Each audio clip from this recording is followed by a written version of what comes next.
Hi all, welcome to my YouTube channel DRA works. ಈಗ ನಾವು basic to advance level RA ಕ್ಲಾಸಲ್ಲಿ 16th class ನೋಡ್ತಾ ಇದ್ದೀವಿ. Simple blouse ಡಿಸೈನ್ನ ಹೇಗೆ ಟ್ರೇಸ್ ಮಾಡೋದು ಅಂತ. ನಾನು ಆಲ್ರೆಡಿ ಹೇಗೆ ಟ್ರೇಸ್ ಮಾಡೋದು, ಯಾವ ಆ್ಯಪ್ ಯೂಸ್ ಮಾಡೋದು ಅಂತೆಲ್ಲ ನಿಮಗೆ ಆಲ್ರೆಡಿ ಹೇಳ್ಕೊಟ್ಟಿದ್ದೀನಿ. ನೋಡಿಲ್ಲ ಅಂದರೆ ಯೂಟ್ಯೂಬ್ ಚಾನಲಲ್ಲಿ ವೀಡಿಯೋ ಅಪ್ಲೋಡ್ ಮಾಡಿದ್ದೀನಿ, ಅದನ್ನು ನೋಡ್ಕೊಳ್ಳಿ. ಈಗ ನಾನು ಸಿಂಪಲ್ ಬ್ಲೌಸ್ ಡಿಸೈನ್ ಹಾಕೋದಕ್ಕೆ ರಂಗೋಲಿ ಡಿಸೈನ್ನ ತೊಗೊಂಡಿದ್ದೀನಿ. ಸೊ ಅದನ್ನು ಪೇಪರ್ ಕಾಪಿ ಆ್ಯಪಲ್ಲಿ ಹೇಗೆ ಯೂಸ್ ಮಾಡಬೇಕು ಅದೆಲ್ಲ ಕೂಡ ಹೇಳ್ಕೊಟ್ಟಿದ್ದೀನಿ. ಸೊ ಈಗ ಅದನ್ನು ತಗೊಂಡು ನಾನು ಈಗ ಫಸ್ಟು ಬ್ಲೌಸಲ್ಲಿ ಬ್ಯಾಕ್ ನೆಕ್ಗೆ ಮಾರ್ಕ್ ಮಾಡ್ತಾಯಿದ್ದೀನಿ. ಸೊ ಬ್ಲೌಸ್ ಮಾರ್ಕಿಂಗ್ ಹೇಗೆ ಮಾಡಬೇಕು ಅಂತ ಕೂಡ ನಾನು ನಿಮಗೆ ಆಲ್ರೆಡಿ ವಿಡಿಯೋದಲ್ಲಿ ತೋರಿಸ್ಕೊಟ್ಟಿದ್ದೀನಿ. ಆ ವಿಡಿಯೋನ ನೋಡಿಕೊಂಡು ಅದಾದಮೇಲೆ ಇದನ್ನು ಕಂಟಿನ್ಯೂ ಮಾಡಿ. ಸೊ ನೀವು ಸಿಂಪಲ್ ಚೈನ್ ಸ್ಟಿಚ್ ಇಟ್ಕೊಂಡು ಒಂದು ಕಂಪ್ಲೀಟ್ ಬ್ಲೌಸ್ನ ಹೇಗೆ ಕಂಪ್ಲೀಟ್ ಮಾಡ್ಬೋದು ಅಂತ ನಾನು ಹೇಳ್ಕೊಟ್ಟಿದ್ದೀನಿ, ಸಿಂಪಲ್ ಬ್ಲೌಸ್ನ. ಸೊ ನೀವು ಇಲ್ಲಿ ಫಸ್ಟ್ ಟ್ರೇಸಿಂಗ್ ಬ್ಯಾಕ್ ನೆಕ್ಗೆ ಮಾಡ್ತಾ ಇದ್ದೀರಾ. ಫಸ್ಟ್ ನೀವು ಅಲ್ಲಿ ಸ್ಟ್ರೈಟ್ ಲೈನ್ ಬರೋವರೆಗೂ ಸ್ಟ್ರೈಟಾಗಿ ಹಾಕ್ತೀರಾ. ಅಲ್ಲಿ ಕ್ರಾಸ್ಗೆ ಬರ್ತಾ ಬರ್ತಾ ನೀವು ಡಿಸೈನ್ನ ಅದಕ್ಕೆ ತಕ್ಕಂಗೆ ಅಡ್ಜಸ್ಟ್ ಮಾಡ್ತಾ ಹೋಗಬೇಕು. ಸೊ ಇಲ್ಲಿ ನನಗೆ ವಿಡಿಯೋದು ಎರಡೂ ಕಡೆ ಲೈಟ್ ಇದ್ದಿದ್ದರಿಂದ ಸ್ವಲ್ಪ ಅಲ್ಲಿ ಆಚೆ ಈಚೆ ಆಗಿದೆ. ನೀವು ಮಾಡಬೇಕಾದ್ರೆ ಕರೆಕ್ಟಾಗಿ ನೋಡಿಕೊಂಡು ಮಾಡಿ. ಸೊ ಇಲ್ಲಿ ನಾನು ಫುಲ್ ಬ್ಯಾಕ್ ನೆಕ್ಗೆ ಹೇಗೆ ಟ್ರೇಸ್ ಮಾಡಬೇಕು ಅಂತ ತೋರಿಸಿದ್ದೀನಿ ವಿಡಿಯೋದಲ್ಲಿ. ಸೊ ಇಲ್ಲಿ ನಾನು ಯೂಸ್ ಮಾಡ್ತಿರೋ ಆ್ಯಪ್ ಬಂದು ಪೇಪರ್ ಕಾಪಿ ಆ್ಯಪ್ ಅಂತ ಯೂಸ್ ಮಾಡ್ತಾಯಿದ್ದೀನಿ. ಸೊ ಪಿಂಟ್ರೆಸ್ಟಿಂದ ಒಂದು ರಂಗೋಲಿ ಡಿಸೈನ್ನ ಡೌನ್ಲೋಡ್ ಮಾಡಿಕೊಂಡು ಅದನ್ನು ಪೇಪರ್ ಕಾಪಿ ಆ್ಯಪ್ ಓಪನ್ ಮಾಡಿ ಆ ಇಮೇಜನ್ನ ಸೆಲೆಕ್ಟ್ ಮಾಡಿಕೊಂಡು ಬ್ಲೌಸ್ ಫ್ರೇಮಲ್ಲಿ ಫಿಟ್ ಮಾಡಿದ್ಮೇಲೆ ಕೆಳಗೆ ನಾವು ನೆಕ್ ಮಾರ್ಕಿಂಗ್ ಎಲ್ಲ ಮಾಡಿರ್ತೀವಲ್ಲ, ಅಲ್ಲಿ ಕೆಳಗೆ ಎಲ್ಲಿ ಡಿಸೈನ್ ಬೇಕು ಅಲ್ಲಿ ಹಾಕ್ತಾಯಿದ್ದೀನಿ. ಸೊ ಇಲ್ಲಿ ನಾನು ಡಬಲ್ ಚೈನ್ ಸ್ಟಿಚ್ ಹಾಕೋಕ್ಕೆ ಸ್ವಲ್ಪ ಗ್ಯಾಪ್ ಬಿಟ್ಟಿನೇ ಹಾಕ್ತಾಯಿದ್ದೀನಿ. ಸೊ ನಾನಿಲ್ಲಿ ಡಿಸೈನ್ ಹೇಗೆ ಮಾಡ್ತಾಯಿದ್ದೀನಿ ಅಂದರೆ, ಫಸ್ಟು ಡಬಲ್ ಚೈನ್ ಸ್ಟಿಚ್ನ ನೆಕ್ಗೆ ಕೊಟ್ಬಿಟ್ಟು ಅದಾದಮೇಲೆ ಈ ಡಿಸೈನ್ನ ಹಾಕ್ತೀನಿ. ಸೊ ನೀವು ಇನ್ನೂ ನಿಮಗೆ ಶುಗರ್ ಬೀಟ್ಸ್ ಎಲ್ಲ ಹಾಕೋದು ಹೇಗೆ ಅಂತ ಹೇಳ್ಕೊಟ್ಟಿದ್ದೀನಲ್ಲ, ಅದನ್ನು ಇದರಲ್ಲಿ ಹಾಕಬೇಕು ಅಂದರೆ 2 ಲೈನ್ ಚೈನ್ ಸ್ಟಿಚ್ ಹಾಕಿದ್ಮೇಲೆ 1 ಲೈನ್ ಶುಗರ್ ಬೀಟ್ಸ್ ಹಾಕಿ ಮತ್ತೆ ನೀವು ಚೈನ್ ಸ್ಟಿಚ್ ಹಾಕಿ ಈ ಡಿಸೈನ್ನ ಕೂಡ ಹಾಕ್ಕೋಬೋದು. ಸೊ ನಾನೀಗ ನಿಮಗೆ ಫುಲ್ ಬಿಗಿನರ್ಸಿಗೆ ಈಸಿಯಾಗಿ ಇರಲಿ, ಸಿಂಪಲ್ ಬ್ಲೌಸ್ ಡಿಸೈನ್ ಹೇಗೆ ಮಾಡಬೇಕು ಅಂತ ನಾನು ಬರೀ ಜರಿ ಥ್ರೆಡ್ ಯೂಸ್ ಮಾಡಿ ಹೇಗೆ ಮಾಡಬೇಕು ಅಂತ ಈ ಡಿಸೈನ್ಗೆ ಹೇಗೆ ಮಾಡಬೇಕು ಅಂತ ತೋರಿಸ್ತಾ ಇದ್ದೀನಿ. ಸೊ ನೋಡಿ, ನೀವು ನೆಕ್ಗೆ ತಕ್ಕಂಗೆ ಆ ಶೇಪ್ನ ಅಡ್ಜಸ್ಟ್ ಮಾಡ್ತಾ ಹೋಗಬೇಕು.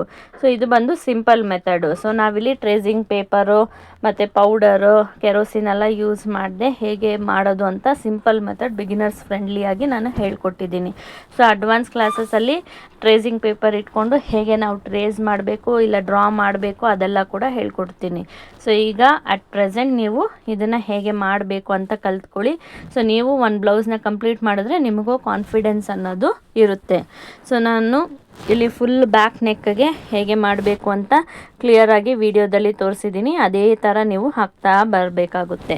So back neck full complete ಆದಮೇಲೆ ಫ್ರಂಟ್ ನೆಕ್ಗೂ ನಾವು ಇದೇ ಥರ ಮಾರ್ಕ್ ಮಾಡಿದ್ದೀವಲ್ಲ, ಅದೇ ಥರ ನಾವು ಡಿಸೈನ್ನ ಹಾಕ್ತಾ ಬರಬೇಕು. ಫ್ರಂಟ್ ನೆಕ್ಗೆ ಸ್ಲೀವ್ಸ್ಗೆ ನಾನೇನು ಮಾಡಿದ್ದೀನಿ, ಒಂದು ಎಕ್ಸ್ಟ್ರಾ ಮೋಟಿಫ್ನ ಮಿಡಲಲ್ಲಿ ಕೊಟ್ಟಿದ್ದೀನಿ. ಅದನ್ನು ಕೂಡ ನಾನು ಇದೇ ಸೇಮ್ ಆ್ಯಪಿಂದನೇ ತೊಗೊಂಡು ಟ್ರೇಸ್ ಮಾಡಿರೋದು. ನೀವು ಯಾವುದು ಡಿಸೈನ್ ಬೇಕಾದರೂ ಇದೇ ಥರ ಟ್ರೇಸ್ ಮಾಡ್ಬೋದು. ಸೊ ನೋಡಿಕೊಂಡು ನಿಧಾನಕ್ಕೆ ಟ್ರೇಸ್ ಮಾಡಿ. ಸೊ ಡಿಸೈನ್ನ ಕ್ಲೀನಾಗಿ ಅಡ್ಜಸ್ಟ್ ಮಾಡಿಕೊಂಡು ಮಾಡಿ. ಸೊ ಬ್ರೈಟ್ನೆಸ್ ಬೇಕಿದ್ರೆ ನೀವು ಹೆಚ್ಚು ಕಮ್ಮಿ ಕೂಡ ನೀವು ಮಾಡ್ಕೋಬೋದು. ಸೊ ನಾನಿಲ್ಲಿ ಮಾರ್ಕ್ ಮಾಡೋದು ಹೇಗೆ ಅಂತ ತೋರಿಸಿದ್ದೀನಿ, ನೀವು ಅದನ್ನು ನೋಡಿಕೊಂಡು ಕ್ಲೀನಾಗಿ ಮಾರ್ಕ್ ಮಾಡ್ಕೊಳ್ಳಿ. ಸೊ ಇಲ್ಲಿ ನನಗೆ ಆ ವಿಡಿಯೋಸ್ ಮೇಲೆ ಲೈಟ್ ಇದ್ದಿದ್ದು ಕೆಳಗೆ ಲೈಟ್ ಇದ್ದೆಲ್ಲ ಫುಲ್ ಡಿಸ್ಟರ್ಬ್ ಆಗಿದ್ದರಿಂದ ವಿಡಿಯೋ ಮಾಡಬೇಕಾದ್ರೆ ನನಗಿಲ್ಲಿ ಡಿಸೈನ್ ಒಂಚೂರು ಹೆಚ್ಚು ಕಮ್ಮಿ ಬಂತು. ಸೊ ನಾನು ಅದನ್ನು ಬ್ಲೌಸ್ ಹಾಕಬೇಕಾದ್ರೆ ಅಡ್ಜಸ್ಟ್ ಮಾಡಿಬಿಡ್ತೀನಿ. ಸೊ ನೋಡ್ಕೊಳ್ಳಿ, ಫುಲ್ ನೆಕ್ ನೀವು ಟ್ರೇಸ್ ಮಾಡಿದ್ಮೇಲೆ ಅದೇ ಥರ ಬರುತ್ತೆ. ಈಗ ಬ್ಯಾಕ್ ನೆಕ್ ಆಯಿತು. ಫ್ರಂಟ್ ನೆಕ್ಗೆ ನಾನೇನು ಮಾಡ್ತಾಯಿದ್ದೀನಿ, ನಿಮಗೆ ಆ ಥರ ಅರ್ಧನೇ ಬ್ಲೌಸ್ ಆಗುತ್ತೆ. ಇಲ್ಲ ನೀವು ಇನ್ನೊಂದು ಬ್ಲೌಸ್ನ ಜಾಯಿಂಟ್ ಮಾಡಿ ಇಲ್ಲ ಬೇರೆ ಪೀಸ್ನ ಜಾಯಿಂಟ್ ಮಾಡಿ ಕೂಡ ನೀವು ಬ್ಲೌಸನ್ನು ಫುಲ್ಲು ಫ್ರೇಮ್ಗೆ ಹಾಕ್ಬೋದು. ಇಲ್ಲ ಇನ್ನೊಂದು ಮೆಥಡ್ ಏನು, ದಾರಾನ ನೀವು ನಾನು ಹೂವು ಕಟ್ಟೋ ದಾರ 6 ಎಳೆದು ಬರುತ್ತಲ್ಲ ಅದನ್ನು ತೊಗೊಂಡಿದ್ದೀನಿ. ಅದನ್ನು ತೊಗೊಂಡು ಫುಲ್ ಹೊಲಿದ್ಬಿಟ್ಟು ನಾನು ಫ್ರೇಮ್ಗೆ ಅಡ್ಜಸ್ಟ್ ಮಾಡ್ತಾಯಿದ್ದೀನಿ. ಹೇಗೆ ಮಾಡೋದು ಅಂತ ವಿಡಿಯೋದಲ್ಲಿ ತೋರಿಸ್ತಿದ್ದೀನಿ ನೋಡಿ, ಅದೇ ಥರ ಮಾಡ್ಕೊಳ್ಳಿ. ಒಂದು ಈ ಮೆಥಡ್ ಆದರೂ ಫಾಲೋ ಮಾಡ್ಬೋದು.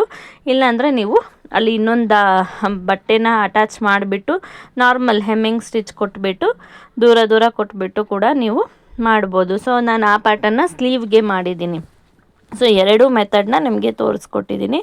ನಿಮಗೆ ಯಾವ್ದು ಈಸಿ ಆಗುತ್ತೆ ಮತ್ತು ನೀವು ಯೂಸ್ ಮಾಡೋ ಕ್ಲಾತ್ ಕ್ವಾಲಿಟಿ ಮೇಲೆ ಡಿಪೆಂಡ್ ಆಗುತ್ತೆ. ಒಂದೊಂದು ಸತಿ ಏನಾಗುತ್ತೆ, ಕ್ಲಾತ್ಸು ತುಂಬ ಕ್ವಾಲಿಟಿ ಕಮ್ಮಿ ಇರುತ್ತೆ. ಅಂಥದ್ರಲ್ಲಿ ನಾವು ಈ ಥರ ದಾರ ಹಾಕಿ ಮಾಡಿದಾಗ ನಾವು ಎಳ್ದಂಗೆ ದಾರಗಳು ಫುಲ್ಲು ಕಿತ್ಕೊಂಡು ಬರುತ್ತೆ. ಸೊ ಅಂಥ ಟೈಮಲ್ಲಿ ನೀವೇನು ಮಾಡಬೇಕಾಗುತ್ತೆ, ಎಕ್ಸ್ಟ್ರಾ ಪೀಸ್ ಅಟ್ಯಾಚ್ ಮಾಡಿ ನೀವು ಫ್ರೇಮ್ಗೆ ಹಾಕೋದೇ ಒಳ್ಳೆಯದು. ಸೊ ನೋಡ್ಕೊಳ್ಳಿ, ನಾನು ಗ್ಲಾಸ್ ಮಾರ್ಕಿಂಗ್ ಪೆನ್ಸಿಲ್ ಯೂಸ್ ಮಾಡಿದ್ದೀನಿ, white colour. So dark clothes ತೊಗೊಂಡ್ರೆ ವೈಟ್ ಪೆನ್ಸಿಲ್ ತೊಗೊಳ್ಳಿ. ಸೊ ಲೈಟ್ ಶೇಡ್ಸ್ ತೊಗೊಂಡ್ರೆ ಬ್ಲ್ಯಾಕ್ ಪೆನ್ಸಿಲ್ ತೊಗೊಳ್ಳಿ. ನೀವು ಅದಕ್ಕೆ ತಕ್ಕಂಗೆ ಮಾಡಿ. ನೀವು ಲೈಟ್ ಶೇಡ್ಸಲ್ಲಿ ವೈಟ್ ಪೆನ್ಸಿಲ್ಸ್ ಎಲ್ಲ ಹಾಕಿದ್ರೆ, ಇಲ್ಲ ವೈಟ್ ಕಲರ್ ಕ್ಲಾತೇ ತೊಗೊಂಡಿದ್ದಾಗ ನಿಮಗೆ ವೈಟಲ್ಲಿ ಟ್ರೇಸಿಂಗ್ ಮಾಡ್ತೀನಂದರೆ ಆಗಲ್ಲ. ಸೊ ಅಂಥ ಟೈಮಲ್ಲಿ ನೀವು ಬ್ಲ್ಯಾಕ್ ಕಲರ್ ಪೆನ್ಸಿಲ್ನ ತೊಗೊಂಡು ಟ್ರೇಸ್ ಮಾಡಬೇಕಾಗುತ್ತೆ.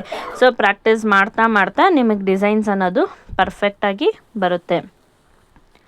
ಸೊ ವಿಡಿಯೋದಲ್ಲಿ ಹೇಗೆ ತೋರಿಸಿದ್ದೀನಿ ಕ್ಲಿಯರಾಗಿ 1-2 ಸತಿ ನೋಡಿಕೊಂಡು ನೀವು ಪ್ರಾಕ್ಟೀಸ್ ಮಾಡ್ತಾ ಬನ್ನಿ. ಸೊ ಪ್ರಾಕ್ಟೀಸ್ ಮಾಡ್ತಾ ಇದ್ದಷ್ಟು ನಿಮಗೆ ಕ್ಲಿಯರಾಗಿ ಮತ್ತು ಪರ್ಫೆಕ್ಟಾಗಿ ಡಿಸೈನ್ಸ್ ಅನ್ನೋದು ಬರುತ್ತೆ.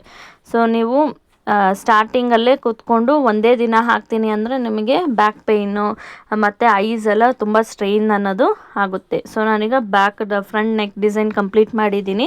ಈಗ ಸ್ಲೀವ್ಗೆ ನೋಡಿ, ನಾನು ಆವಾಗಲೇ ಹೇಳ್ದೆಲ್ಲ ಅದೇ ಥರ ಒಂದು ಎಕ್ಸ್ಟ್ರಾ ಕ್ಲಾತ್ನ ಹೆಮ್ಮಿಂಗ್ ಸ್ಟಿಚ್ ದೂರ ಹಾಕಿ ಮಾಡಿ ಅಟ್ಯಾಚ್ ಮಾಡಿಕೊಂಡು ಅದನ್ನು ಫ್ರೇಮ್ಗೆ ಹಾಕಿದ್ದೀನಿ.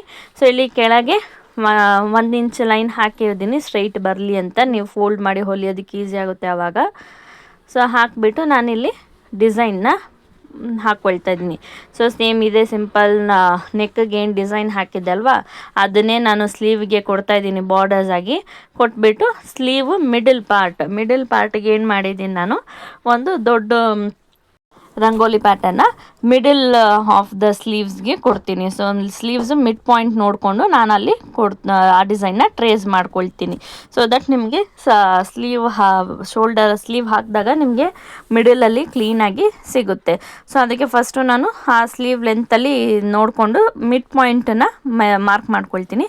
ಮಿಡ್ ಪಾಯಿಂಟ್ನ ಮಾರ್ಕ್ ಮಾಡಿಕೊಂಡು ಅಲ್ಲಿ ನಾನು ಡಿಸೈನ್ನ ಟ್ರೇಸ್ ಮಾಡೋಕ್ಕೆ ಸ್ಟಾರ್ಟ್ ಮಾಡ್ತೀನಿ.